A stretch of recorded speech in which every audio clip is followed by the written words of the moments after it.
What's popping, everybody? It's the No Level Cap podcast. We back once again with the crew. I want y'all to give you a minute to introduce my incredible co-hosts. We've got the collector of collectors and the master of Twitch, Will Coleman. What's going on, Will? Nothing much, man. I've been getting over the sickness still. It's still kind of kicking me a little taste, just a little bit, but I'm practically here now. Like I'm good, I'm solid, and I'm ready to get into the subject of this week, man. All right. We all know a little something about getting over the sickness over here at the House of W. So I understand where you're coming from. Next, we got the Black Daredevil and the secret weapon of No Level Cap, Terrence Flowers. What's going on, Terrence? Hey man, everything is all good. Been doing a little cooking in the background, and by cooking I mean got some stuff that I'm working on. The main thing is I beat Sonic Frontiers, funny enough, yesterday. So now that's out of the way, I guess I'll move on to another game or get back to watching anime. I need to catch up on that. It's kind of funny for me. It's like one or the other. Either I'm watching a bunch of anime or I'm playing a game. It's like the time that I take for one, it can only go to one. So I haven't really been watching anime like that, to be honest. So when you're an adult, you usually have to pick. You can't just do both. Yeah. Unless you're like me and you just don't have a life. Lastly, we got One Punch Man and the master of combos, Mr. Devin Butts. What's going on, Devin? I'm good, man. As excuse me, if I can talk without the death call. As Will just mentioned, it seemed like everybody getting sick. It's crazy because last podcast, I just got over a little something. I was like, I'm cool. And then that next week's like, oh, you thought, Umbrella Corps been out here spreading this T virus. But I'm a lot better. I'm like 85% now, still like dealing with a cough. But I started Atomic Heart last week when it dropped. Oh, really? I played like about 40 minutes to an hour of it. Didn't get to play much because when I got sick, I just didn't even. Sometimes when I'm so sick, I don't even feel like playing the game. So like for one day, I was just like sleep the whole day. But I plan on getting back into that. Maybe tomorrow. I'm off work tomorrow, so I'll probably play it then. That's been interesting. I know because we did. If you've been watching, we did like the game, like the fantasy game draft. And that was one of the ones that I picked to do pretty well. So far, it's got some glaring issues. I'm gonna keep it 100. It got some glaring issues, but it seems like it could be an okay game. How's the PC version run? It was kind of chugging a little bit at first. Okay, I had to optimize some settings.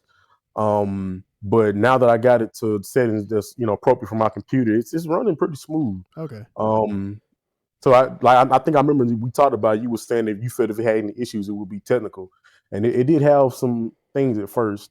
But I'm gonna give it like 2 or 3 more hours and kind of get my sink my teeth into it a little more and see how it really is before I kind of give a just like, okay, this seems like it's gonna be good or not. But hopefully it's good, but we'll see.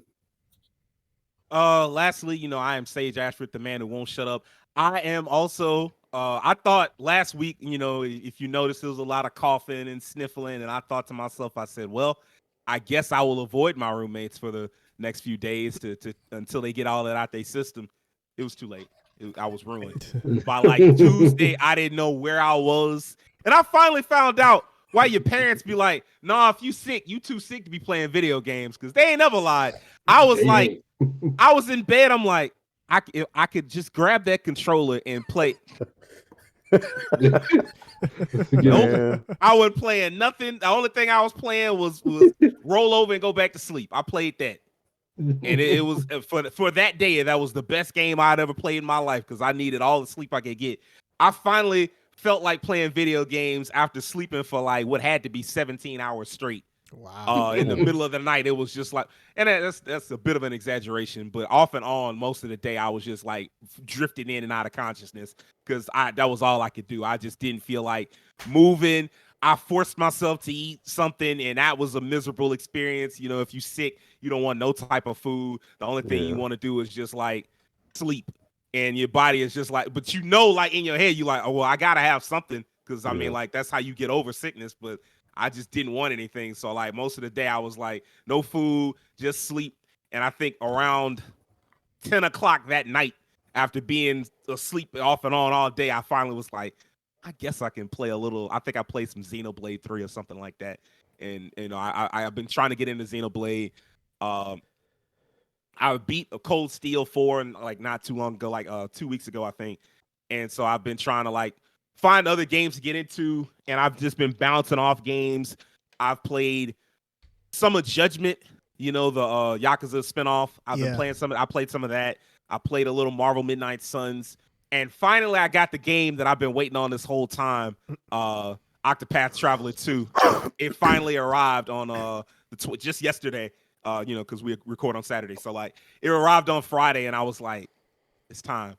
And like I had been trying not to play with because I had the demo, but the demo is timed at 3 hours, so I was like, I don't want to play too much, and I held that demo for like a whole week and maybe put an hour and a half into it. But as soon as I bought the game, I like sunk like 3.5 hours into it immediately. I was like, fuck all that demo time shit. I do what I want now. I go where I want, explore. It's a beautiful game. Everybody's saying it's a huge leap over the last game. I don't know that I agree yet. I may need to spend more time. It could be.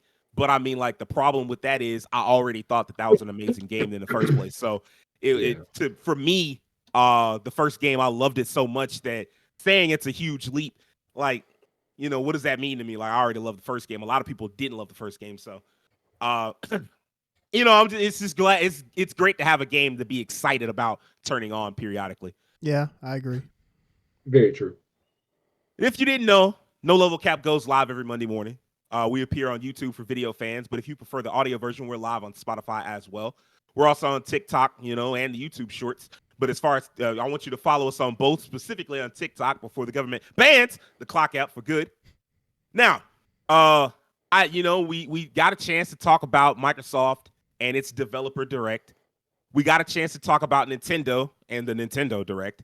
And finally, we got a chance to look at Sony and what they have coming for the first half of 2023 with the state of play. And I even though the news is a little dated, what I really wanted to get into was some bigger questions about Sony in particular. But first, I do want to get y'all's thoughts on the state of play. They did the state of play, I believe, on Wednesday. Thursday. Is that right? Thursday. Yeah. Right. They did the state of play on Thursday. It was 45 minutes. They had 15 games. 5 of them were VR. You had Foglands, you had Green Hell VR, you had Synapse, Journey to Foundation, and Before Your Eyes. And then they did 10 regular games with Destiny 2 Lightfall. They gave you another look at that before it came out. That game, Chaya, that it feels like has been coming out for the last 3.5 years. A new game, Humanity, I believe. Yeah. I think they gave another trailer and I mean, we hadn't seen this game since, I think, the launch of the PS5, like before when they were hyping up the PS5. Goodbye Volcano High, like the little visual novel about dinosaurs right before the end of the world. That they gave that a release date. We've got a new Naruto Ultimate Ninja Storm in the year of our Lord 2023, because it's just a never-ending, never undying franchise. We've got a trailer for Baldur's Gate 3, complete with an announcement that it's coming to PlayStation and also Xbox, but of course they wouldn't say anything about that because they PlayStation. And it's a release date sometime, I think, August 31st. They showed off Wayfinder, the closed beta. I think it's finally coming to PlayStation. And then, of course, Capcom, who some might say, and I'll get your opinions on it, saved the show with Street Fighter 6 and Resident Evil 4 Remake. And then lastly, they closed the show out with Suicide Squad Kills the Justice League. That was... Let's just get into it. Okay, what did you think of the state of play? What stood out the most to you, Will? Capcom, plain and simple. Like, as someone who's been a fan of their games for like the longest time, especially from the PS1 era coming on up, like, I love their games and I love their IPs and everything of the sort like that. So seeing the new characters, especially us seeing little mini T-Hawk with the clubs, I'm like, I'm with that. So I'm like, we got this. We finally got Cammy back, which, if y'all haven't paid attention to Street Fighter's social media, they've been really buying into Cammy and us liking it. Because the last thing I seen, like yesterday, was a tweet where they sent out and said, y'all really like Cammy, huh? I'm like, yes, we do. We like Cammy. Zangief looking great. Just all of it, and I'm hyped for Resident Evil 4. It's so close. Another month away. Another month, and I'll be playing RE4 remake, which I can't wait for. So those things stood out to me. Other than that, a lot of it, I was just like, this is cool for other people. Some of the VR stuff was all right, in my opinion. It was pretty interesting or pretty cool in its own little way, but Capcom stood out the most. If you had to give the state of play something, what would you give it? In my personal opinion, for me, I would probably get it like a C plus. All right, that's fair. That's fair. Mm. Devin, what stood out to you the most, and then what would you give the state of play as a whole? Actually, that was I watched some of it. I think like when it dropped, then went back and rewatched some stuff that I think I missed. And I would have to say, of course, Street Fighter, like Capcom, like Will said, RE4, Street Fighter 6. But actually, two others that actually kind of trumped those was Chia for me and Humanity. There was a few VR games. I mean, I was talking to Rakim about this. We remember before VR became a thing, like it was just like this, almost this mystical thing. Oh man, we can't wait to VR virtual reality. And now we got it's kind of just like, And it's mostly just like shooting stuff. Which it makes sense because it's like you're basically being immersed into first person. So automatically first person style game, shooting game stuff just makes sense. I think Synapse looked the coolest to me. Synapse and what was the other? It was one more game. For you, probably Foglands. Yes, Foglands. That's one. Okay. Because that was the first one I was showing you. Foglands and Synapse were the ones that to me look the coolest if I were to try one. Excuse me, but Chia. And when I was looking, I'm like, wait a minute, this is a game they showed a while back. And like Sage said, I'm like, dang, this game really hadn't came out yet. But for me, it actually looks good. And the reason why I'm a fan of this game, or at least just it, seeing it, and I'm interested in it, is because it looks like a PlayStation version of Wind Waker.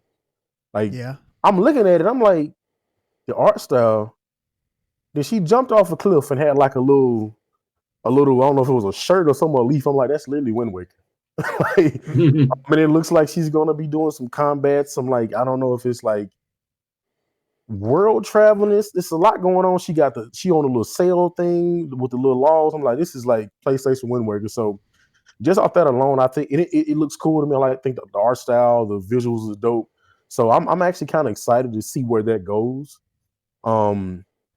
Humanity. Now, boy, that was an interesting one. But I don't know if anybody remembers a game on PlayStation 1 called IQ. It was a very Intelligence Cube. Yeah.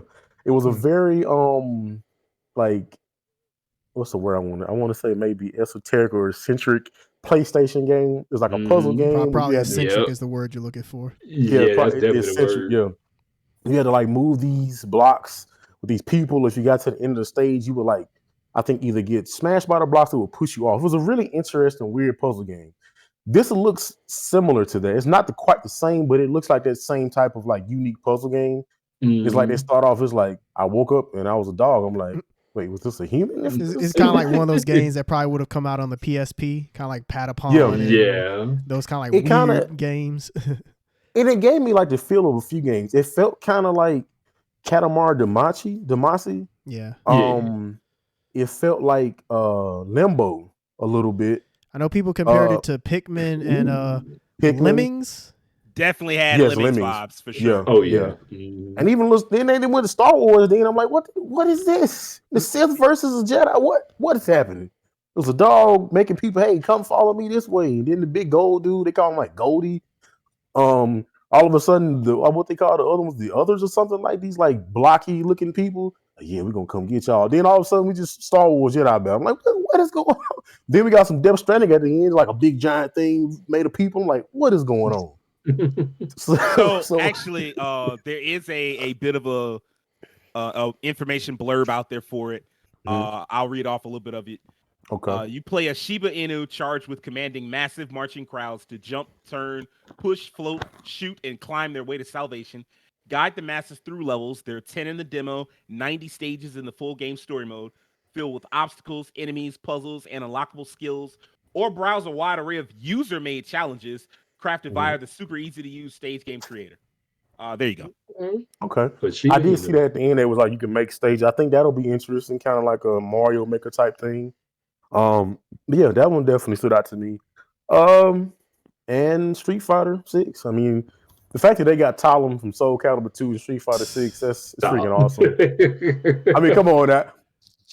When I first saw Talon, I mean, I'm calling her Talon. When I first saw Lily, I was like, she looked like Talon. I was like, well, she might like look like she had like the two dual wielding, but then she's literally the wind. She's controlling the wind. So I'm like, that's literally Talon. Like someone's like, man, I like Soul Calibur 2, man. We're gonna put Talon in this game. She's probably out of the three characters was my most that most impressed me. She looks cool. She plays exactly how I thought she would play. Like people were like, no, she's not gonna have a command. I'm like, yes, she is. If she's supposed to be like the next T-Hawk equivalent, even though she's a small girl or whatever with the club, like you can guarantee she's gonna have a grab move. And she out there grabbing folks, twirling. Cammy, she out there just, being Cammy, doing Cammy-like things. Possibly might be top tier. I have a friend text me and said that Zangief looked like the Big Show. I was like, all right. Hey, yo, look, I'm gonna need you to get off my boy Zangief. I will say Zangief was a little jarring when I first saw him. I was like, it's like almost like something look off with him. I watched it again, it looked better. But I guess it's just because this is like the first time we've actually had Street Fighter look like close to realism. Yeah. So it's gonna take a little bit getting used to see certain, like he's just this big dude. Yeah. So, but yeah. I think it looks pretty cool though. But well, it's the big Geef. It's the big Geef show tonight. Since he can no longer be called the Big Show, we call him the large attraction. Do you smell what the beef is cooking? The large attraction. but yeah, those. Resident Evil 4 looks dope. Yeah, so that was pretty much what had me kind of interested was Humanity, Chia, Street Fighter, and Resident Evil, man. What would you give the show as a whole?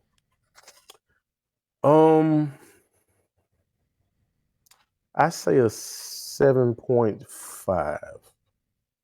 All right, okay. Well, actually, no, what a 7 because there was a lot of VR stuff, but again, I feel like VR stuff was kind of filler. I don't think nobody really just plays or buys those games like that. I know they're trying to push it, for the VR2, but yeah, I would say a 7. I think the later half of it kind of saved it. Capcom being most of that, and then just for me personally, the games I saw. So. I'm gonna be honest. I gave it a D. It was not a very good show. Not to me. It's just like they opened it with VR, and like to me, VR, even though we're at the very beginning stages of VR, even though VR is old, it's just still the tech is just not there yet. Yeah. I'm not saying it won't get there. I'm not saying it can't get there. What I'm saying is it's not there yet. Like the actual adoption rate.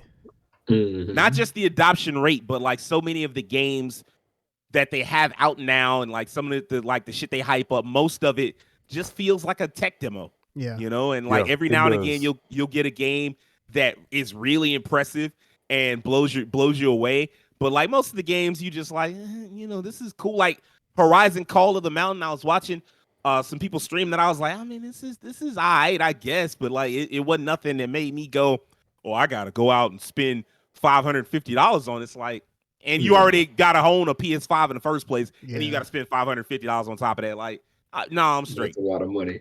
That's hella guap. So like the first 5 games, you already lost me. Most interesting one was Foglands, and I'm not a horror guy, so like you already like okay. And then like I knew it was because like the rumors that already said this was gonna be kind of a low key state of play. And when you hear VR, you're like, well, they gotta hype VR, but maybe they have a few things. And then the first thing they showed when they was done with the VR section was Destiny. I said, oh yeah, this show gonna be trash. And not just shit on Destiny fans, but just like we know Lightfall is coming. Lightfall is coming in like 2 weeks or like a week, I think. It was coming in like a couple of days. And so for them to be like, oh yeah, here's a trailer for Destiny, as if that's like the big thing that you got to show me. I'm like, oh fuck, y'all ain't got nothing, do you? And they proceeded to show me that they didn't have anything. You know, Destiny 2, that's a game like Lightfall, that's coming out in a couple of days. Like everybody already is aware of it. So at this point, all game trailers are commercials, but some feel more like commercials than others. Y'all know what I mean on that? Yeah. Like sometimes it's a trailer that you just don't recognize at all, and it's like news to you. So even though it's a commercial, it's still news. But then like it gets to a point where everybody knows this game exists. Everybody knows this game is coming. And like they still got to advertise for it. And that's when it feels like a commercial. Like, AKA so like Deathloop. A lot like Deathloop. Yeah. And this was basically like a Deathloop type thing. Like Lightfall's coming like, yeah, I know. And then Chaya looked cool, but that game should have been out already. Humanity, it did look interesting. Interesting does not necessarily mean that I want it. I hope it does well because we need more interesting games in the gaming universe because as we gonna talk about later, it's a lot of clones out here. So I appreciate them for doing something that looked different. One of the games that did stand out to me in a positive way was Goodbye Volcano High. That game speaks to the weird little indie kid in me, and I'm kind of down on that. Like the same kid that loved Life is Strange True Colors will probably, hopefully, love this game. The twist that I got that surprised me was that they're very aware that they're going to die. Like it's on some ABC Dinosaurs, if y'all remember that back in the day, where like they're very aware, like, oh, it's about to be over with for us. Like the comet is coming. We know the comet is coming. It's gonna wipe us all out.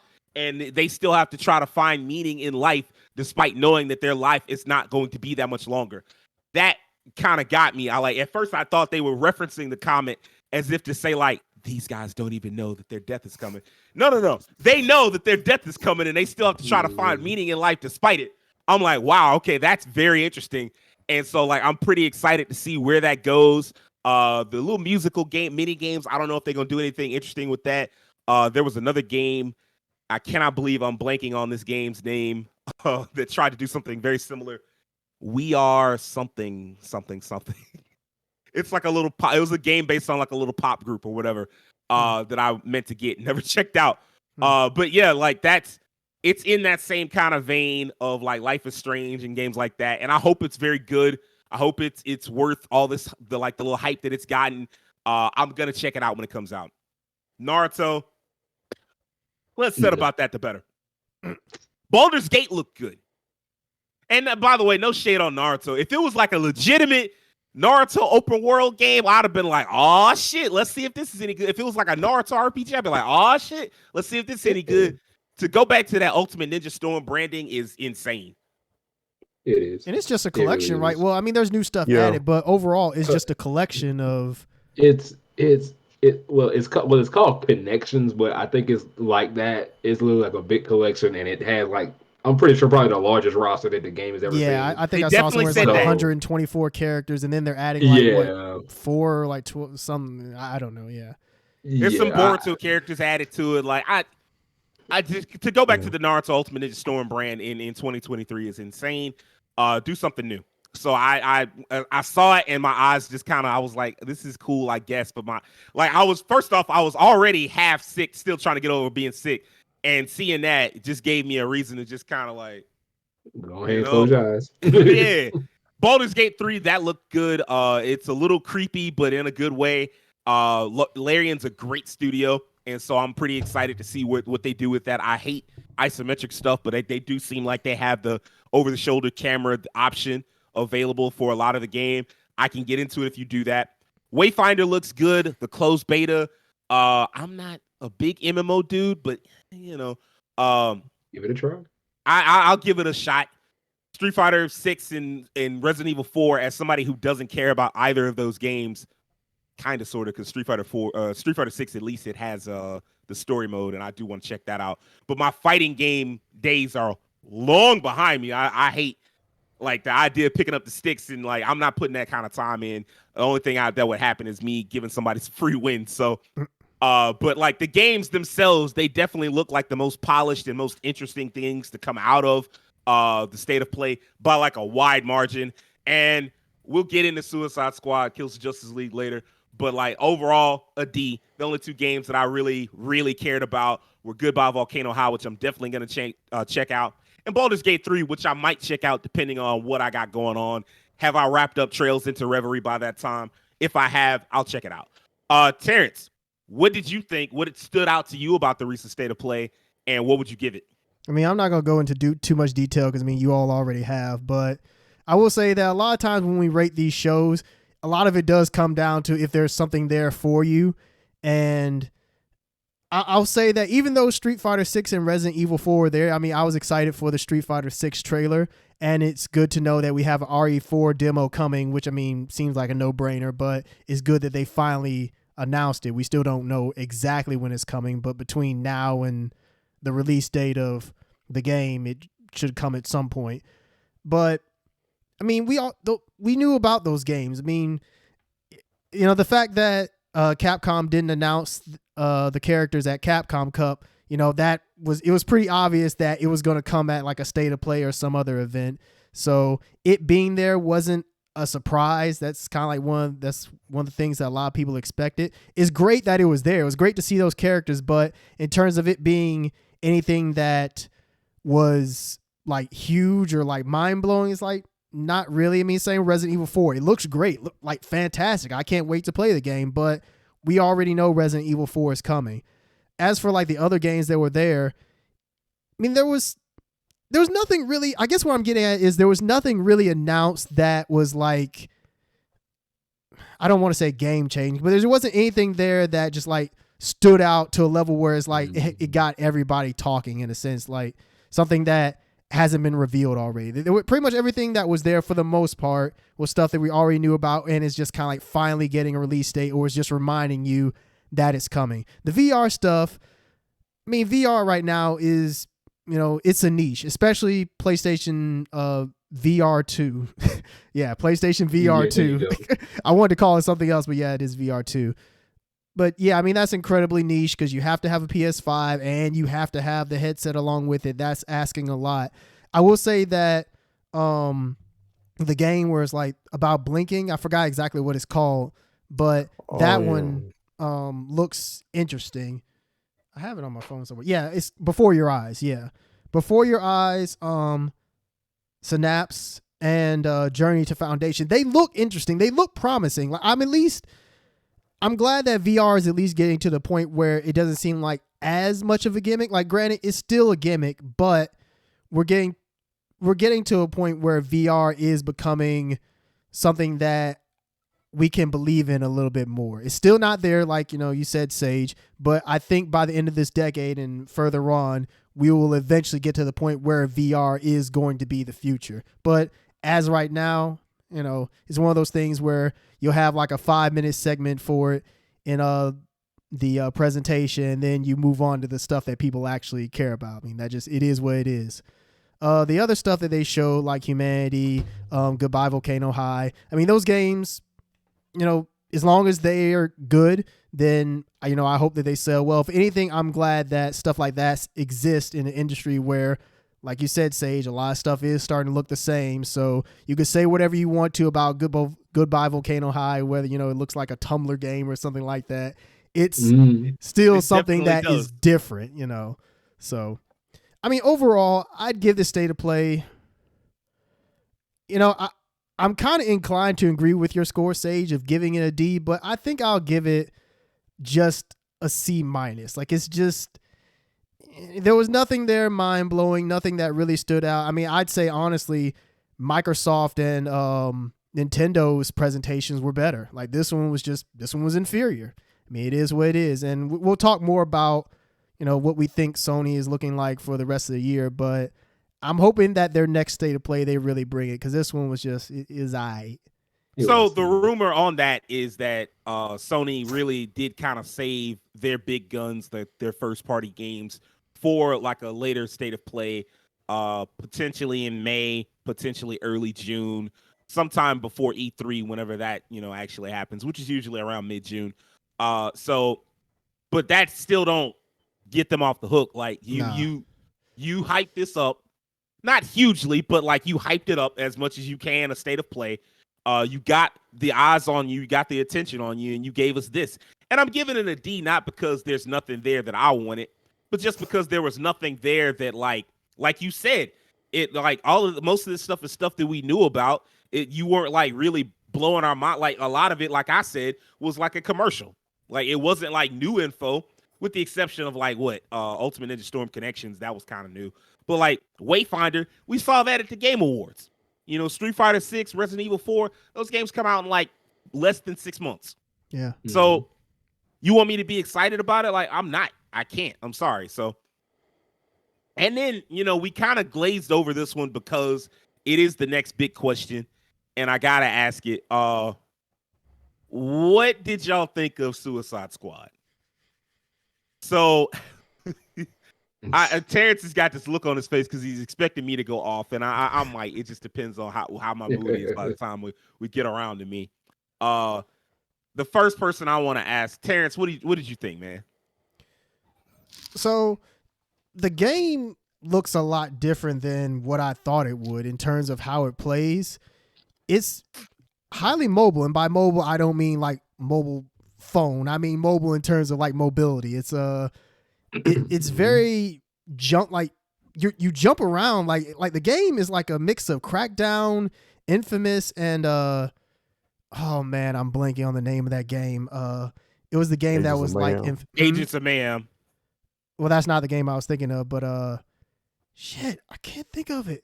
It was like it's the game that was considered like the Infamous clone when it came out for like the 360 and. Talking about Prototype. Prototype, there you go, Prototype. Yeah. It's like a mixture of that in terms of like your mobility, like you're jumping around and like shooting from up high and whatnot.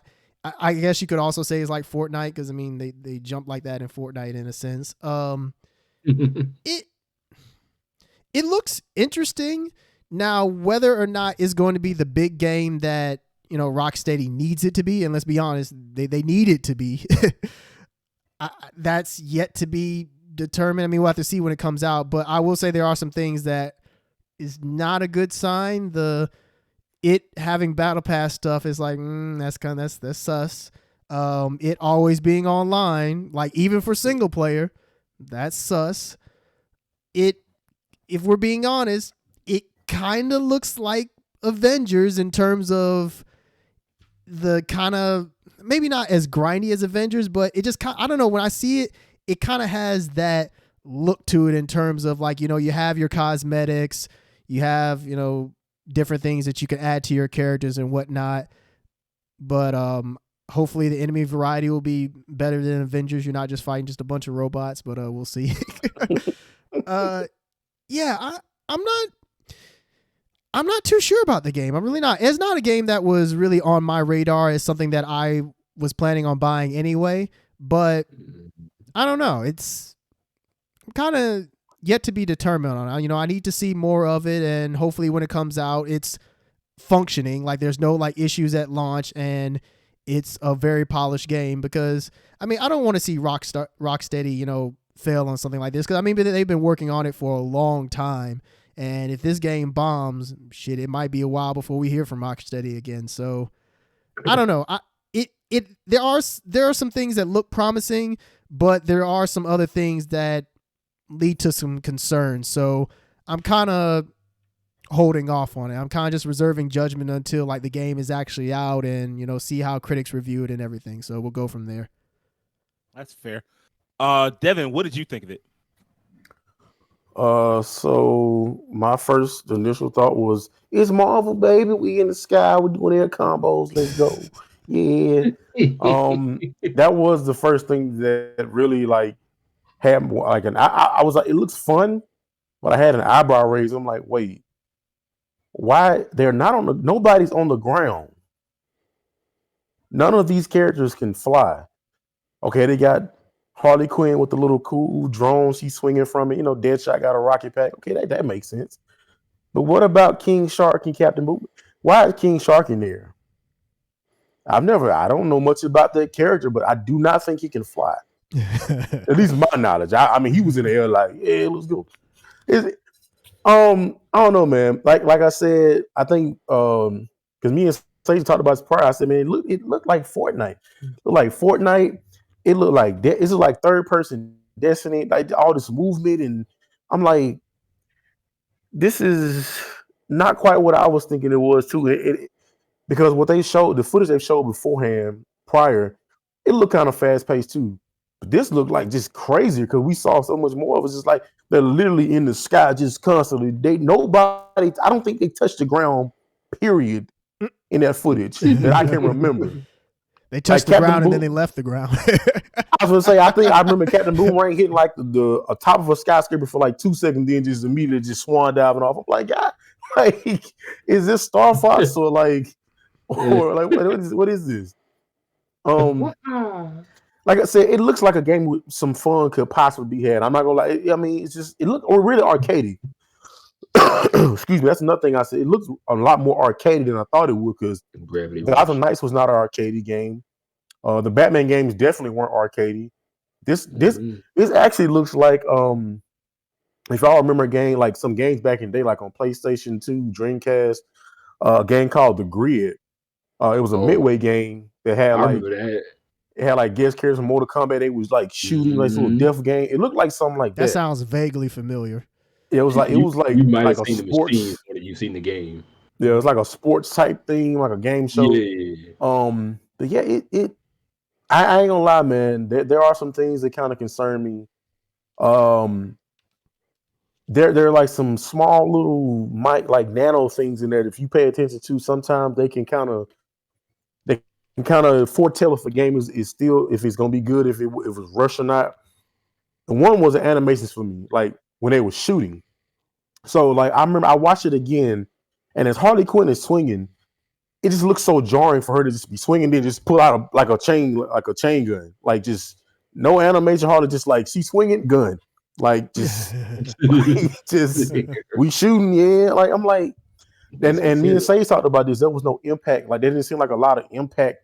Like you're shooting a minigun, like a chain gun. It should be like it was just like straight line. And when I've seen games like that, when you have that type of stuff in the game, if you didn't put the love and care for something as simple as that, man, you can just imagine what else is going to be wrong in the game. I think about that for them not to program like something to immerse you into the game where I'm shooting this big weapon. Let us program it to where it looks like it's just shaking and you got to hold the recoil. If you shooting a minigun and it's just like straight, just man, I done seen games do that before, and them games don't be good. The whole loot thing. I know Sage was telling me about doggone King Shark and a Superman. So I'm like, what you talking about? And I wouldn't have saw it. I'm like, yeah, this don't seem like a good idea either, man. So y'all to already be showing DLC skins like this. If to be honest, if this is a single player based game, that shouldn't even be a focus right now. That should be something later that comes down the line. You shouldn't be showing that like right now. Excuse me, a battle pass. Why does it need a battle pass? Like for a single player game, and then that whole like not be able to play single player, even if you like. I mean, you can play single player, you just can't play it offline. You'll have CPUs, yeah. Oh, you're talking about the always online thing. Oh, okay. Yeah, that's what I'm saying. Okay. You have to be connected. Like, yeah. What that should, whoever started that, kill it. Like, stop that. If you got a game that has a single player like aspect, I should not have to be connected to online to play that. That's telling me, that's literally them telling me, like, look, we don't care about this single player mode we put in there. We don't care about that. We want you to buy this battle pass. We don't care about that. Games have done that before, and that's not a good idea. I remember when Need for Speed, the first next gen Need for Speed did it. Oh yeah. Oh, you can only play like what? What are you talking about? I can only play if I'm connected online. What's the point of having a campaign? That's the whole point. A campaign is something you can experience by yourself. Multiplayer you experience with other people. So I will say that I think this might be like a WB decision because I've heard, and I mean you all might have more insight to this. Like, well, maybe Sage, you'll have more insight to this. That didn't Gotham Knights like have some kind of leak or something where like people were able to like get the game for free or something like that? Like they hacked or something like that. But anyway, to like prevent that, they're doing like the always online thing to check in on you to make sure that your copy is official? You know? Well, no, it's not that.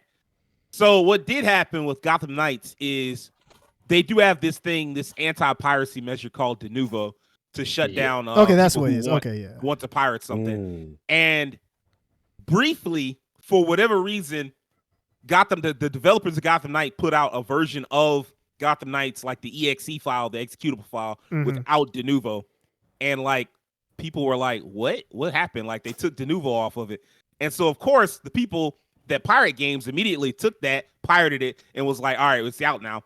And putting de novo back, it was too late.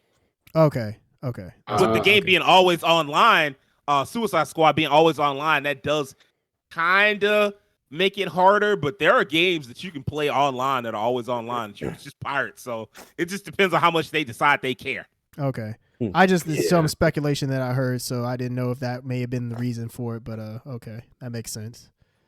Yeah. You know it's crazy because I've been kind of vouching for this game. I'm like, man, that game look like it might be all right, but I ain't gonna lie, man. I might have to be if they keep and again, like the menu screen. Actually, me and Say talked about this. We was like, nothing. Why everybody got guns? That was another big thing about that. Was like, bro, is this Call of Duty? Like we got King Shark. He like, you know, I'm a big brawler. I got all this power. Chain gun. I saw a specific part of the gameplay. King Shark jumped right in front of the enemy. I'm thinking like, oh yeah, he about to pull out the chain gun. Like, why do you need a chain gun 2 feet from somebody? You can't punch it. Hey man, I can't miss it point blank range. Sage was telling me that's like, oh, he's like, well, it's got gun 1, gun 2, and then melee. I'm like, yeah, that's bruh. The main person that should be using guns is Deadshot. That's what he uses. Harley Quinn, she should have like an upgradable. She use guns, but everybody else is like, okay. I think I saw the boomerang. I saw Captain Boomerang throw that boomerang like maybe one time in that whole gameplay footage. He was like, one time. I know I don't like that. I'm like, I think he uses it to teleport, right?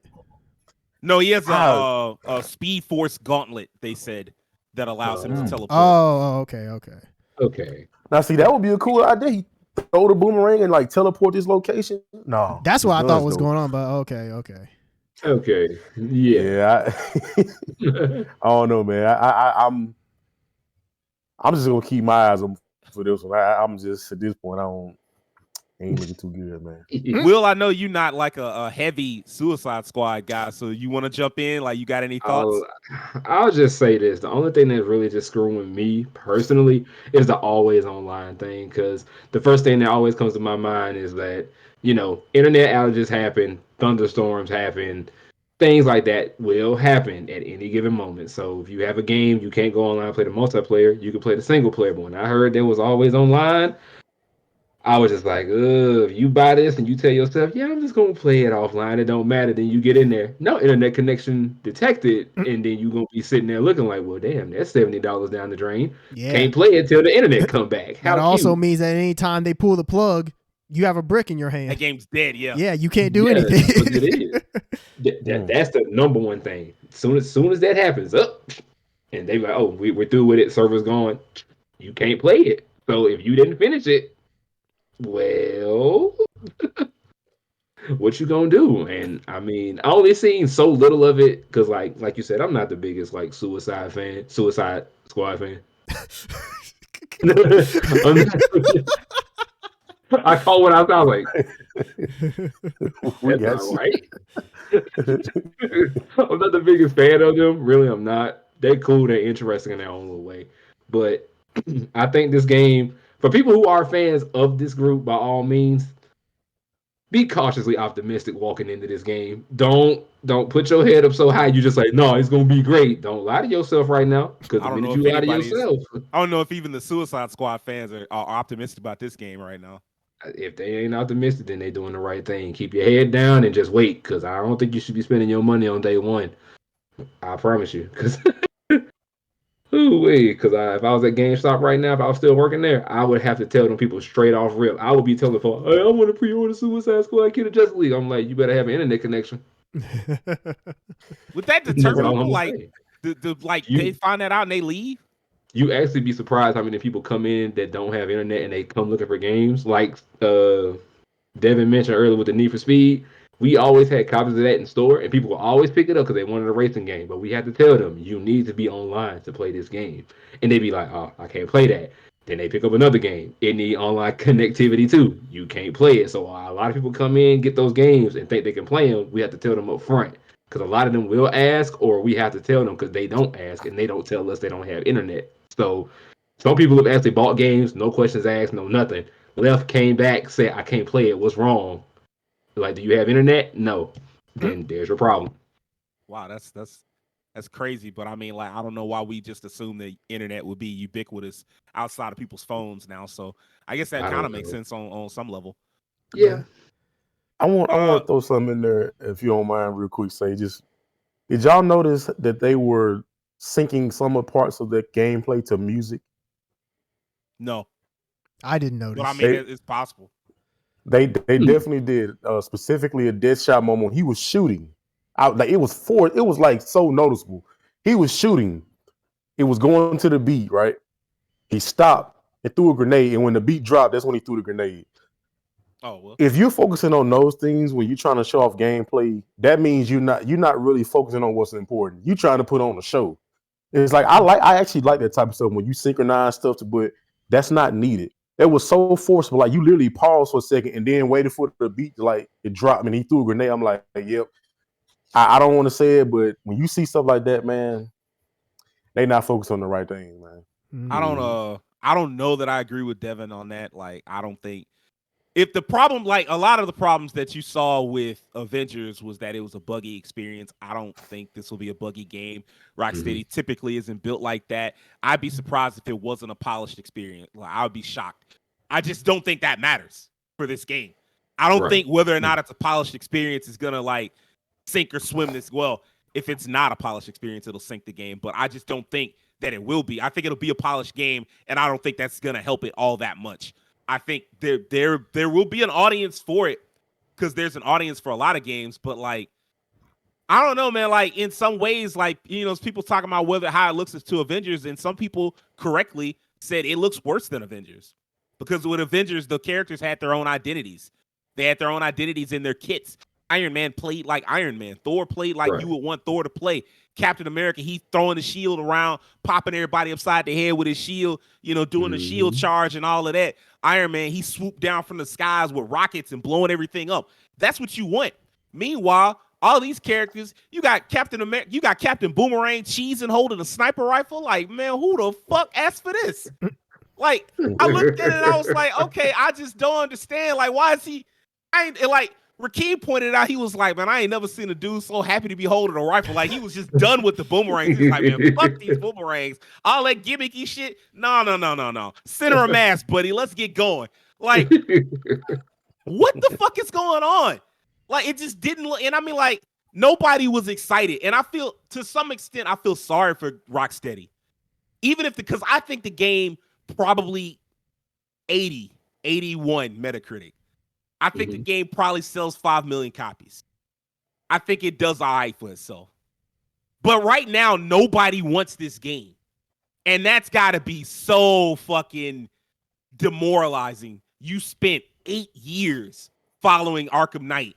And, you've been working in silence. You said nothing for 5 years. And finally, you announced it. Suicide Squad kills the Justice League. And people was like, I guess I kind of... we'll see, Rocksteady, I bet they can make something work. And then when they finally see what the gameplay actually looks like, everybody goes, no, this looks like shit. Because it's a games as a service game, and people are exhausted with those games. They're draining. Like the whole battle pass, the stuff that Devin was talking about, the battle pass and like the costumes and all that stuff that's supposed to meet, like it's supposed to be a single player game where they was hyping up the single player portion. But when you start hearing about battle passes and costumes, like, that's when we don't actually care about that single player. What we really want you to do is get this battle pass and spend some money. Devin was 100% right about that. That's exactly what they want. They want you to spend some money. And people are tired of that. They tired of seeing that. And even if they kind of like that, like the battle pass, they already got one. They got a game where they spending all their money on a battle pass and they spending all their time on a battle pass. And you trying to hype up some game where you get to play as King Shark wearing a Superman costume. Like, that ain't it. And, I saw an article about it that hit like a real good line. And they was like, I don't know what Warner Brothers' obsession with the Suicide Squad is. And I was like, you know what? You damn right. Like, all the characters you could use, like, okay, Superman, they say Superman hard to use. I'm like, I don't know about that. He got hella villains that you could challenge him with, so that's weird. Flash, he got hella villains you could challenge. Like, so I don't really get the whole they too powerful. I'm like, man, y'all make Dragon Ball Z games. You can definitely make Justice League games. You can knock that off. But like, there's so many more. Like, Suicide Squad's a C-list or D-list property at best. And I don't understand why DC or Warner Brothers particularly, I don't understand why Warner Brothers just wants that to work so badly when Suicide Squad in the comic books and in the cartoons was never really like that. They was never really like no property that DC built they real profit off of. Like Superman, Batman, Wonder Woman, Green Lantern, Flash, Justice League, Teen Titans, fucking Legion of Superheroes. Like, they built, what's up? I was just going to say what I think it started out as. They wanted to be their own Guardians of the Galaxy. I was just about to get it just hasn't worked like that since. And that's the problem. Like, they want their own Guardians, but you know what Marvel had before they had their own Guardians? They had the fucking Avengers. Yeah, true. So like, you got to get your Justice League right. So to sit here and be like, no, we gonna get this Guardians off the ground. No, my guy, like, get your Justice League. Get that first, and then you can get your little quirky team off to the side that's like anti-heroes, and that's not even what the Suicide Squad is supposed to be. Suicide Squad is supposed to be villains. They're not supposed to be villains that, they kind of villains trending towards anti-heroes. No, they just villains. And like, you can humanize the villains a little bit and show like, okay, well, they're not 100% evil, but like at the end of the day, they still just villains. And so like this thing, like the trying to turn them into the Guardians was always a misguided error in the first place. But like, I just don't, it's just so misguided, like from the ground up. And it like right down to the part of like, I don't want to call for nobody's job, but bro, I don't know how you have a world in which there is no Justice League game. And the first thing you want to create is a game in which you kill the Justice League. Who the fuck? You gonna tell me you gonna say like, oh yeah, don't nobody want to be Superman. They want to kill Superman. Nah, bro. More people want to be Superman. Like, don't nobody want to be King Shark. Don't nobody want to be no damn Captain Boomerang. A few people might want to be Deadshot, and a lot of people want to be Harley Quinn, but don't nobody want to be them other dudes. And they talking about, oh, we're gonna add some characters over time and all this other shit. No. You need to add the Justice League. You need to add Kyle Rayner or Hal Jordan, one of the Green Lanterns, Guy Gardner, I don't care. You need to add Wally West and Barry Allen and Bruce Wayne and Clark Kent and all of. You need to add those characters. That's who you need to go make a Justice League game. The fact that we sitting here looking at this Suicide Squad game before a Justice League game, once again, Warner Brothers, they got their fucking priorities backwards. And I don't want this game to fail because it's the price of AAA video games failing is too high. But I've never been in a situation more where I wanted a game to not succeed and yet not fail. Like, I don't want them to fail, but I don't want them to get no fucking, we got 10 million, 20 million. So fuck all that. You like, no, this was wrong-headed and you shouldn't be rewarded, but I don't want nobody to be losing their job over it. And on that note, I'd ask, how much of this, actually, let's just shift to this. Do y'all feel like Sony is relying too heavily on third-party exclusives? Like right now, I feel like Sony really ain't got much in the way of first-party exclusives. Like instead, you focusing on third-party exclusives like Final Fantasy 16 and Forspoken for the first half of the year. They hyping up this Suicide Squad kills the Justice League. And I mean, like, is that good business? Like, is that what they should be doing? Are they relying too heavily on third-party? Or is that like, is it good business or is it just screwing fans that don't want to buy a PlayStation? Terrence, what do you think, man? I'll say that, if Sony is buying these exclusive rights and, they're spending the guap on it to get these, to get these games to pretty much function as time exclusives on PlayStation, you know, they have every right to do so. But I do think that, yeah, they are leaning a lot on third party because, and Sage, you and I were actually talking about this in the Discord earlier in the week about how after July, it just feels like there's nothing really that's coming from no Sony. release dates whatsoever. Yeah, everything's just stuck at 2023. But I mean, in games that we are talking about that are there third parties that are still kind of like set at just 2023. There's Eternites, there's Stellar Blade. I don't know if the Silent Hill 2 remake is supposed to come this year or not. I mean, we'll see. It has slated, I think, 2023, but you know, that's up in the air. But yeah, in terms of like their actual first party stuff, really the only game that we know that's supposed to come this year is Spider-Man 2. That's really it. And don't tell me, oh, Wolverine ain't coming this year. No. They didn't even say Wolverine was coming this year. I know they're not, but you know there's people out there who have like they're sniffing that hopium and they think that it's coming this year. No, that game is like at the earliest 2024, and I kind of doubt that. Yeah, Final Fantasy 16, that's third party. All the games that they showed at the State of Play, like Street Fighter 6, Resident Evil 4. I mean, I know those are multi-platform, but you know they were shown at a State of Play presentation, so it's kind of like the idea to get them more associated with the PlayStation brand. But yeah, I do agree for the most part that it does seem like Sony is relying a lot on, they're banking on their third parties being like the big thing this year. And they might be saving their first party stuff for like the E3 window to reveal that. But, you know, if we think about it, any first party stuff that they reveal, would it really come out this year though? You know, it probably would come out later. Yeah. But yeah, are they over reliant on third party this year?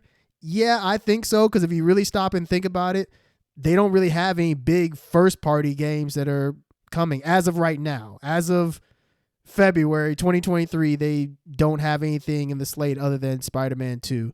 Now, will those third party games succeed for them? You know, they more than likely will. But yeah, it does seem like Sony is very reliant on them this year. You know, well, what's the meme? It's like it's an interesting strategy. We'll see how it pays off for him. Yeah. Bold strategy, Cotton. We'll see how it pays off for him. Yeah, there you go. So yeah, I mean we'll just have to wait and see. Devin, what do you think, man? Are they relying too heavily on third party? So as far as Sony relying on the third party titles, I do think it is. It's definitely that way right now.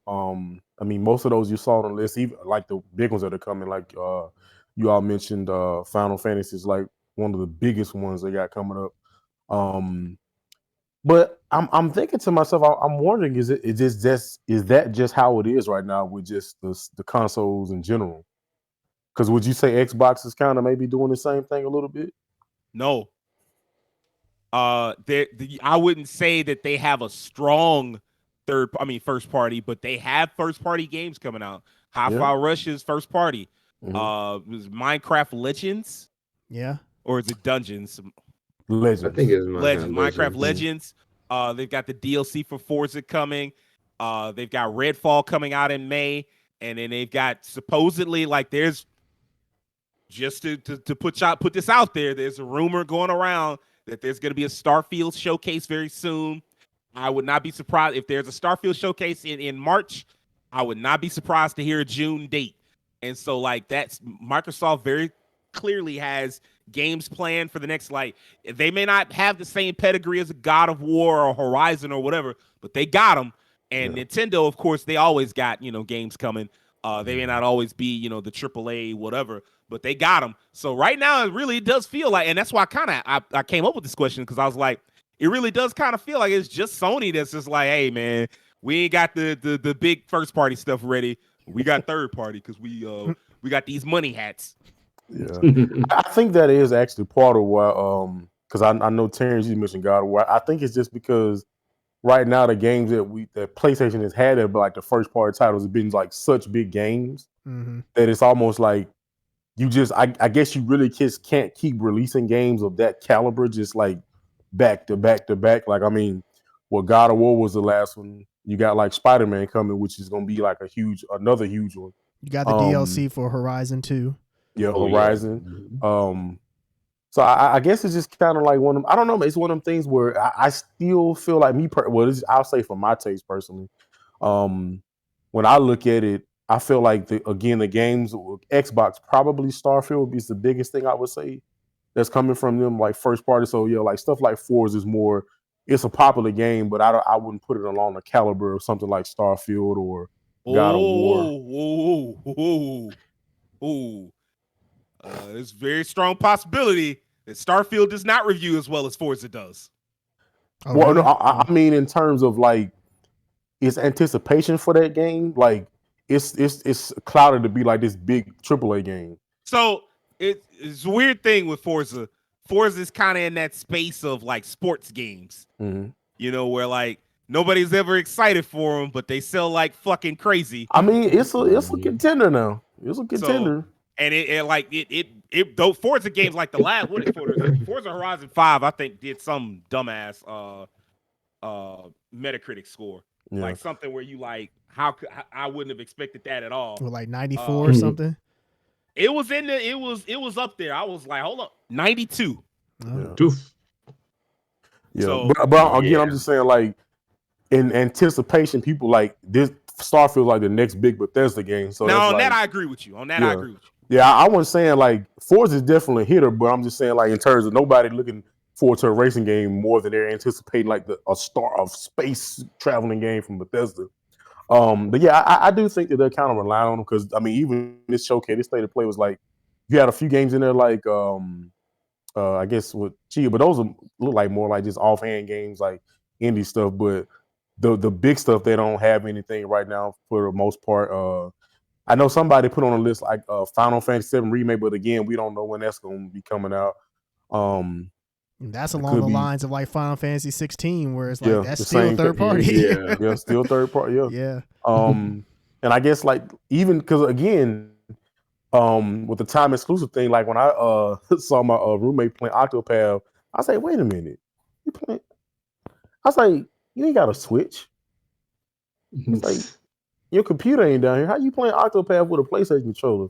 I was like, they moved it. So I guess it's kind of like we're in this weird age. I'm trying to think of another year where we had it where consoles weren't really pumping out first party games, but they would just rely on third party stuff. And I mean, you still need third party games, stuff like COD and the 2Ks and the Madden and all that stuff is going to be on consoles and it's going to sell. But I just really think it's because PlayStation, they be pumping out them big games like God of War. Like you just can't keep making them all year long. Like they gonna, unless they just do it. Hey man, just make another one. God of War right after the next one. But you need them. You need third party games. So.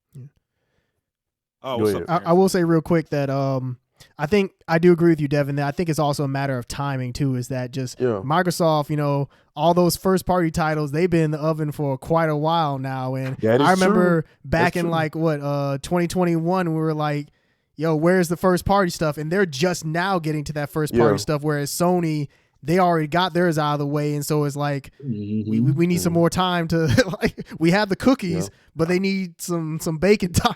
So. The oven takes 5 years to heat up. A 5-year preheat time. The oven takes 3 years to heat up, and and then the cookies got to stay in there for like 4 years. So, Yeah. I think what Terrence just mentioned, that might be the best way to kind of just look at this. It's just timing stuff, I guess, because like you said, it was like, man, what? At one point, it was Xbox like, what y'all making? What y'all got? Man, we got Game Pass. Game Pass open.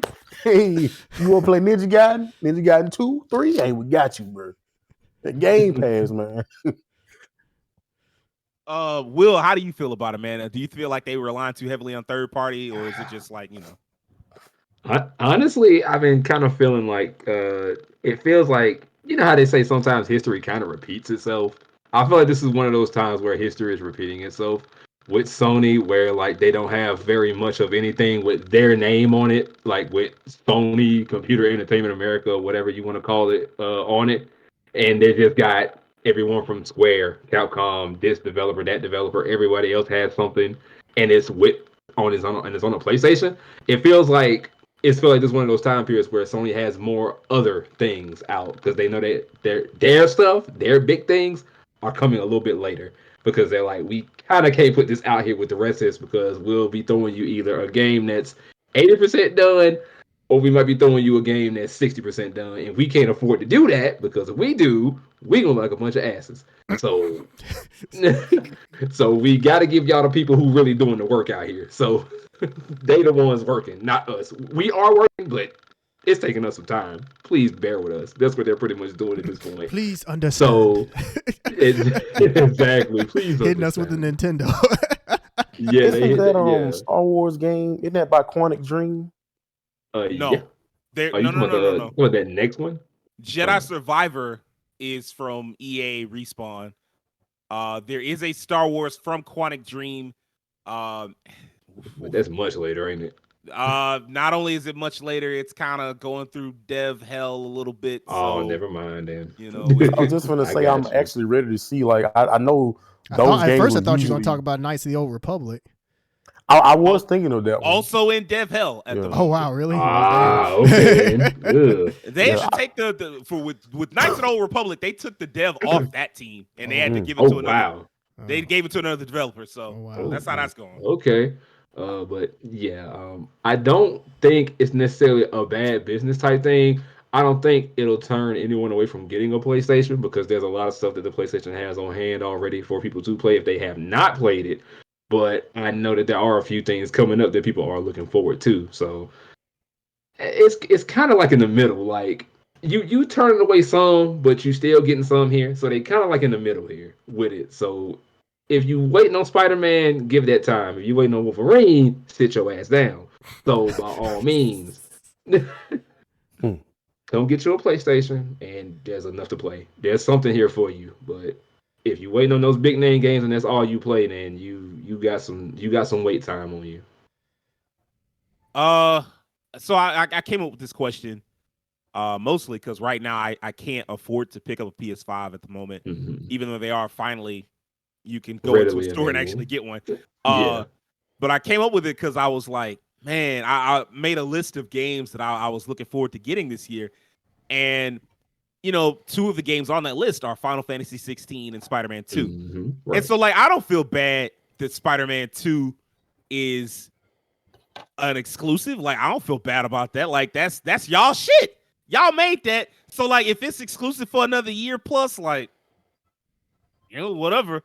That's y'all right. Like, you should be trying to make games. Like, to me personally, if they stop making exclusives come to PC tomorrow, I'd be like, yeah, you know, like, go buy a PlayStation, bitch. Like, what do you want?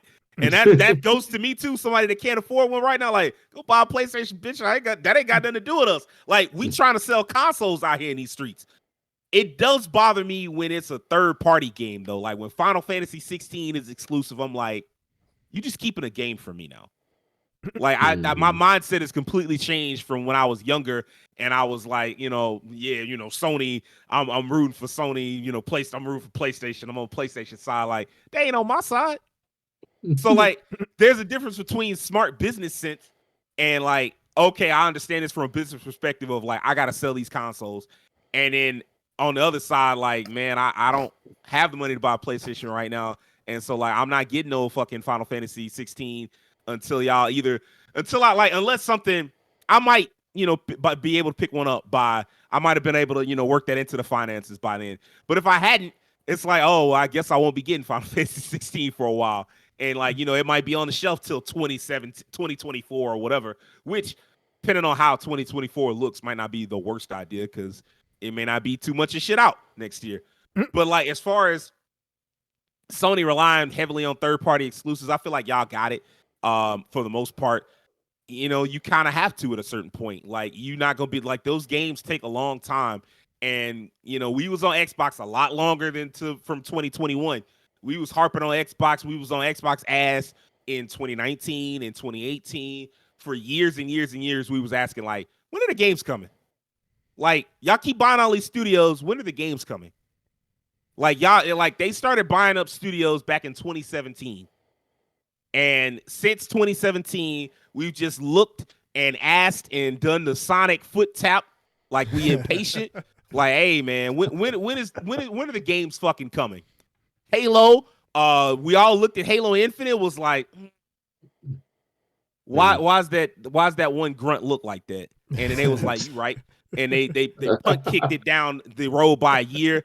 And even when they put it out, they had to split the campaign from the multiplayer. And even after that didn't work because they didn't understand how work intensive and how developer intensive games as a service is, and so they wound up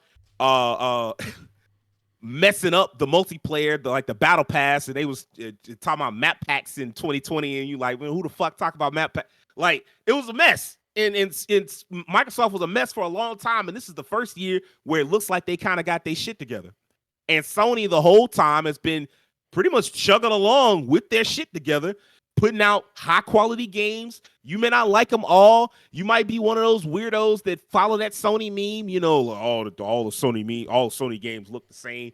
What, good? Like, I mean, like, do they all appeal to me? Do I give a fuck about The Last of Us? No, the fuck I don't. But like, it's a high quality game. Like, I can't sit there and argue that point. And so, like, after you put out high quality games year after year after year, if you got a light year, I mean, I kind of get it. And like, I think I noticed Terrence said something to the effect of, do we think any of the games they announce in May, if they do the show in May, are coming out this year? Yes and no, because they've been quiet for so long. I feel like it's entirely possible they may have a whole new wave of games, and some of them do come out this year, like maybe one or two do come out this year, and then a lot of them are scheduled, because the rumor mill, like the rumor people that I trust, are describing this next state of play as like phase 2 for Sony. For the PS5 era. Like, this they next era. Like, everything you saw up to this point was the first phase. Everything you saw up to this point was like, all the stuff they showed. They really kind of showed us back when they first launched the PS5. And then, they just been kind of releasing those games slowly as they, because the COVID and, people working from home, delays, and then they finally was getting these games out, and now they're all done with those games, and they've got the next slate of games ready, and they're about to show them to us. And I can see, Spider-Man 2 probably the big game for them this year, which is gonna get shafted once again at the Game Awards, guaranteed. They're gonna get shut out by Zelda and Starfield. If Starfield's good, they definitely gonna get shut out by Zelda though. But like, Spider-Man 2 is gonna be the big marquee tentpole game, but I can see them having one or two games around it that are not quite as big, but still pretty big. And then, like, other than that, you'll see games that'll probably be 2024 or 2025. And is that a good thing? Like, I'm excited for it, but at the moment, I'm like, I still got that feeling of stop holding games back from me. Like these, at least like fucking Final Fantasy 16, like, with Forspoken, y'all put that shit out. Y'all let that come to PC, and you was like, okay, well, it can't come to Xbox, but it can come to PC. Y'all let that happen. Well, with 16, y'all just hold us. You was like, wait, no. Did it come out at the same time? PC and PlayStation 5? Forspoken? Yeah. I don't think so. Yeah, because I think like the PC. it didn't. Yeah, I think the PC release is still to be determined. I think. Is it? Huh. I think. No, it released this. Ouch. It did? Huh. It released the same day and date on PS5 and I guess everybody just talked about the PS5, Pass. huh? Because it's on Game Pass, you can get it too. Wait, what? For Forspoken is on the Game Pass. You can buy it on Game Pass. Forspoken?